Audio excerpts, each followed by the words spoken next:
एक बार एक वैज्ञानिक ने एक टिड्डे को पकड़ा और उसे अपनी आवाज पर छलांग लगाना सिखाया। वैज्ञानिक टिड्डे से कहता, कूदो। टिड्डा उसकी आवाज सुनते ही जोर से छलांग लगा देता। अब वो वैज्ञानिक था तो प्रयोग करना तो बनता ही था। उन्होंने टिड्डे की छलांग पर प्रयोग किया। वैज्ञानिक ने उसकी एक टांग तोड़ दी और फिर बोला, कूदो। अब टिड्डे की छलांग की दूरी कम हो गई। वैज्ञानिक ने उसकी दूसरी टांग तोड़ दी और फिर बोला, कूदो। टिड्डे की छलांग और कम हो गई। अब तोड़ी गई उसकी तीसरी टांग। छलांग की दूरी और कम हो गई। एक एक करके बेचारे टिड्डे की सारी टांगें तोड़ दी गई। अब आखिरी टांग टूटने पर जब उसे कहा गया कूदो, तो वो हिल भी नहीं पाया। अब वैज्ञानिक ने अपना निष्कर्ष अपनी डायरी में लिखा। जानते हो उसने क्या लिखा? जब टिड्डे की एक टांग तोड़ी गई तो वो थोड़ा बहरा हो गया। जब उसकी दूसरी टांग तोड़ी गई तो वो और बहरा हो गया।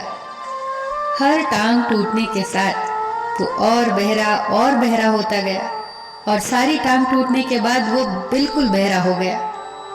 जोर जोर से चिल्लाने का भी उस पर कोई असर नहीं हुआ। वो तो अपनी जगह से हिला तक नहीं। छलांग लगाना तो दूर की बात थी। इस कहानी को सुनकर सभी को ऐसा ही लग रहा है ना कि क्या मूर्ख वैज्ञानिक था। इतनी सीधी सी बात उसे समझ नहीं आई। या कुछ लोग ये भी सोच रहे होंगे कि ये तो किसी बच्चे को भी पता है कि टिड्डे की छलांग उसकी टांग टूटने की वजह से कम होती जा रही थी, ना कि वो बहरा हो गया था।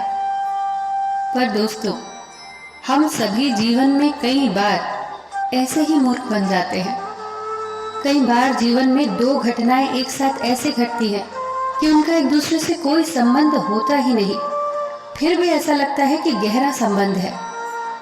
कभी कभी दिखता कुछ और है, हमें समझ कुछ और आता है और वास्तव में होता कुछ और है। इसीलिए अगर पछताना नहीं है तो जीवन में जल्दबाजी में कोई निर्णय न ले। हमेशा समझबूझ का इस्तेमाल करें, सावधानी बरतें, नतीजे सोच विचार कर ही निकालें। दोस्तों, आपको ये छोटी छोटी कहानियाँ और उनकी सीख कैसी लग रही है, हमें कमेंट सेक्शन में ज़रूर बताइएगा।